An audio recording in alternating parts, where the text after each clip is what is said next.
தமிழகத்தில் அரிசி விலை கிலோவிற்கு 15 ரூபாய் வரையும் 26 கிலோ மூட்டைக்கு 400 ரூபாய் வரையும் உயர்ந்திருப்பது சாமானிய மக்களை அதிர்ச்சியடைய வைத்துள்ளது. தமிழகத்தில் காய்கறிகள், பூண்டு உள்ளிட்டவற்றின் விலை அதிகரித்து வந்த நிலையில் அத்தியாவசிய உணவுப் பொருட்களான அரிசி விலையும் அதிகரித்து வருகிறது. கிலோவிற்கு 10 ரூபாய் முதல் 15 ரூபாய் வரை விலை உயர்ந்து மக்களுக்கு அதிர்ச்சியை கொடுத்துள்ளது.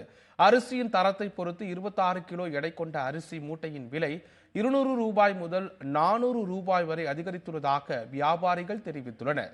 தமிழ்நாட்டில் வானிலை ஆய்வு மையத்தால் கணிக்கவே முடியாத அளவுக்கு திடீரென்று கொட்டி தீர்த்த பேரிடர் மழையால் நெல் விளைச்சல் கடுமையாக பாதிக்கப்பட்டது. அண்டை மாநிலங்களிலிருந்து நெல் வரத்து குறைவு மற்றும் ஆந்திரா, கர்நாடகா மாநில வியாபாரிகள் டெல்டா மாவட்டங்கள், தென் மாவட்டங்களிலும் போட்டி போட்டு கொண்டு நெல் மற்றும் அரிசி வாங்கி செல்வதால் அரிசி விலை உயர்ந்து காணப்படுவதாக அரிசி வியாபாரிகள் தெரிவித்துள்ளனர்.